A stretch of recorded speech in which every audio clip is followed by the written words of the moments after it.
नेपाल में तख्ता पलट के बाद कुर्सी की रेस बहुत तेज हो गई है। रेस में कई नाम चल रही हैं। कोई कह रहा है आर्मी चीफ सत्ता संभालेंगे, कोई कह रहा है राजा ज्ञानेंद्र की वापसी होगी। पिछले कुछ घंटे में एक रैपर का नाम बहुत तेजी से आगे बढ़ा है।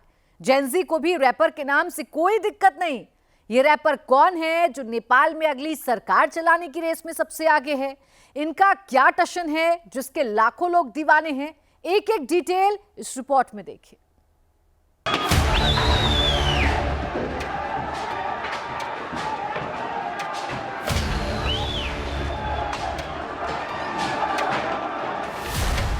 नेपाल क्यों जला?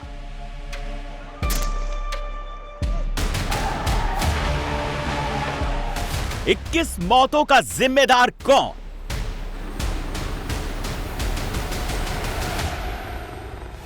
केपी ओली को इस्तीफा देकर क्यों भागना पड़ा?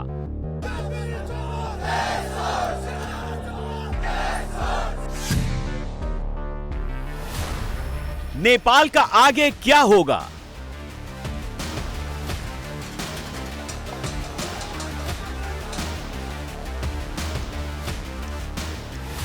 नेपाल को अब कौन चलाएगा? 30 घंटे 1800 मिनट और 1,08,000 सेकंड में नेपाल की कहानी 360 डिग्री बदल गई।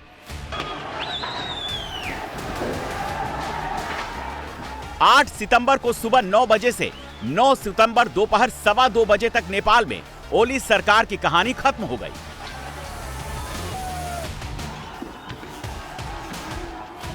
प्रधानमंत्री आवास से लेकर राष्ट्रपति भवन तक प्रदर्शनकारियों का कब्जा हो गया।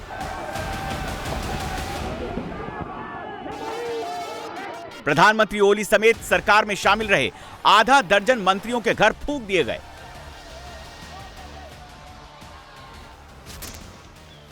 आंदोलन के पहले दिन निहत्थे प्रदर्शनकारियों पर गोली चलवाने वाले कम्युनिस्ट नेता केपी शर्मा ओली गद्दी छोड़कर 9-11 हो गए। भागते भागते 5 लाइन का इस्तीफा सौंप गए। भारत से लिपुलेख काला पानी मांगने वाले ओली सिर्फ 30 घंटे में कैसे सिर पर पैर रखकर भागे? चीन के इशारे पर चलने वाले ओली का बोरिया बिस्तर कैसे बंध गया? नेपाल में सत्ता पलट की इनसाइड स्टोरी क्या है?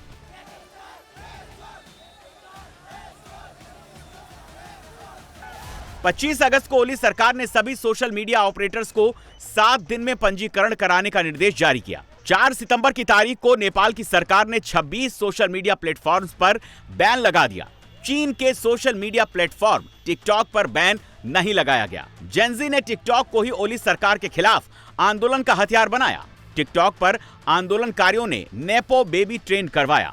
प्रदर्शनकारियों ने नेताओं के बच्चों की ऐशो आराम जिंदगी जीने वाली तस्वीरें और वीडियो चलाए। 36 साल के सामाजिक कार्यकर्ता सुदन गुरुंग ने सही समय पर नेपाली यूथ के गुस्से को प्लेटफॉर्म दे दिया, उन्हें यूनाइट किया और आंदोलन को आगे बढ़ाया। देखते देखते काठमांडू समेत नेपाल के मेन शहरों की सड़कें रणक्षेत्र बन गईं। हामी नेपाल नाम का एनजीओ चलाने वाले social media influencer Sudan Gurung के शब्दों ने नेपाल में क्रांति के लिए युवाओं में जोश भर दिया।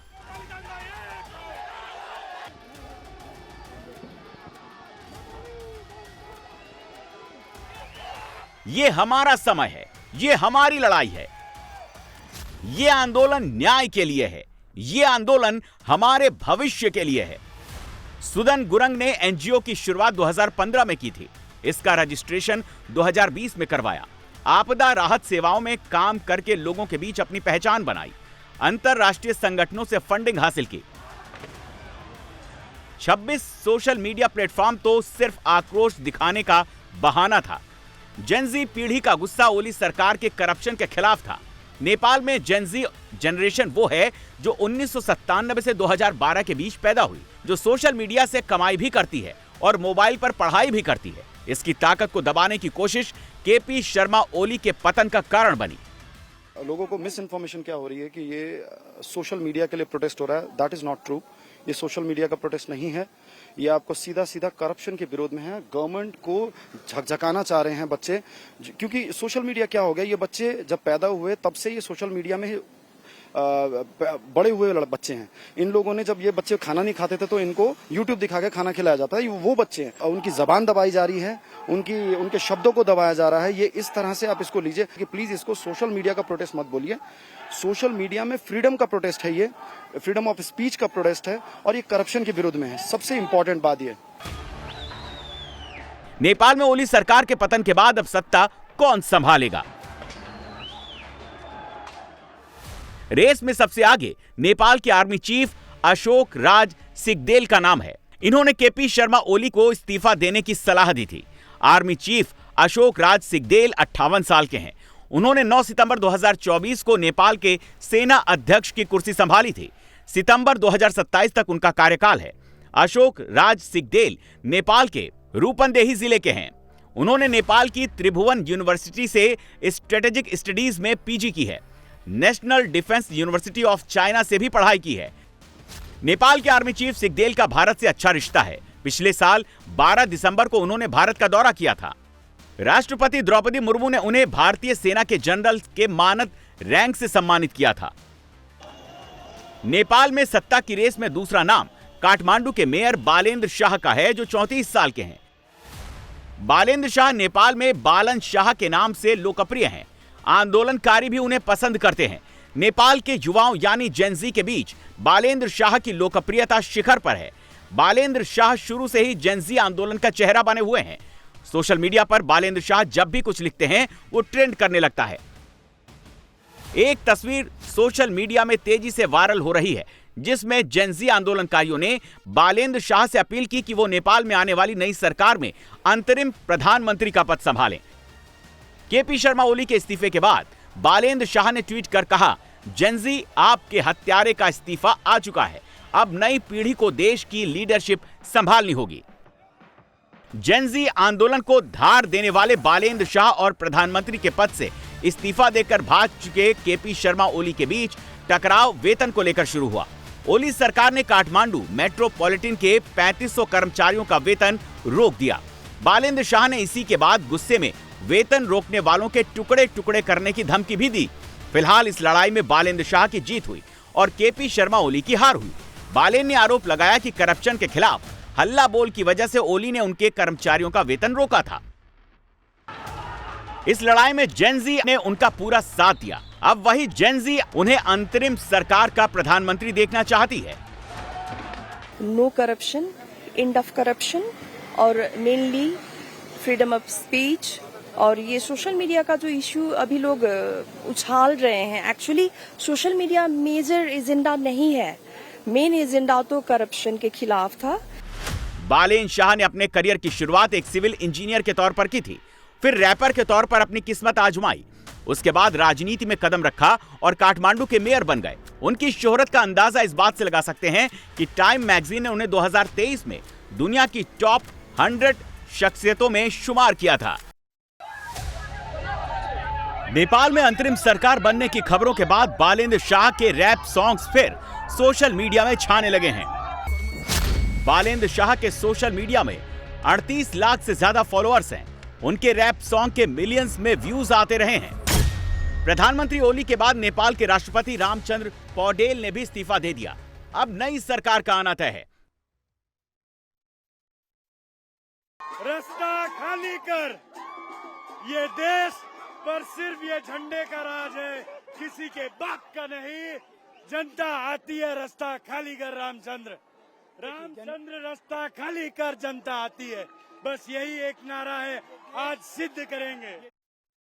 अंतरिम सरकार के लिए काठमांडू के मेयर बालेन्द्र शाह और राष्ट्रीय प्रजातंत्र पार्टी के अध्यक्ष रवि लामिछाने के बीच बातचीत हो रही है। आरएसपी के नेता रवि लामिछाने को ओली के इस्तीफे के कुछ देर बाद ही ललितपुर की नक्खू जेल से रिहा कर दिया गया। उन्हें धोखाधड़ी के एक मामले में उस वक्त गिरफ्तार किया गया था जब वो ओली सरकार से अलग हुए थे। करीब 9 महीने बाद उनकी रिहाई हुई है। उन्हें प्रदर्शनकारियों ने ही जेल से निकाला। हालांकि जेल प्रशासन का कहना है कि इस माहौल में जेल में उनकी सुरक्षा को खतरा हो सकता है, इसीलिए उन्हें रिहा किया गया।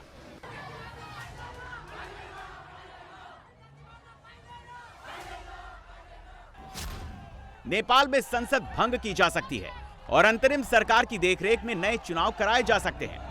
आंदोलन करने वाले जेनजी का गुस्सा मौजूदा सरकार से है।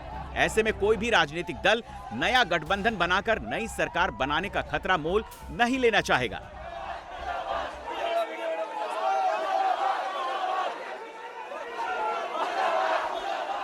अनायास यहाँ पर मौत हो गई है, इसलिए खून चाहिए हमको, सबको मारना, फांसी फांसी होना चाहिए, फांसी होना चाहिए सबको,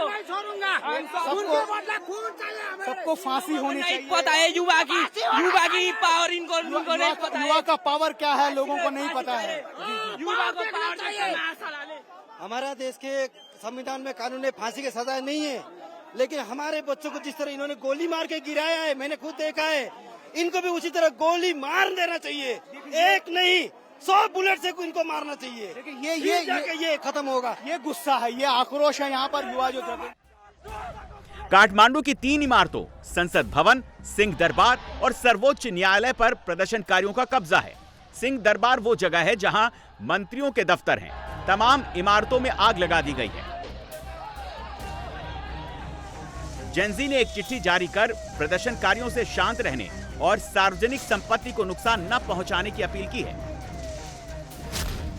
जेनजी ने कहा कि नेपाल अब उनकी लीडरशिप में आ गया है। हम सबकी एकता ही नए बदलाव की नींव होगी। अंतरिम सरकार के मुखिया की रेस में फ्रंट रनर बनकर उभरे बालेंद्र शाह ने भी शांति बनाए रखने की अपील की है। बालेंद्र शाह ने मैसेज दिया है, देश आपके हाथ में है, आप इसे बना देंगे। अब नुकसान चाहे कितना भी हो, तुम हमारे ही रहोगे।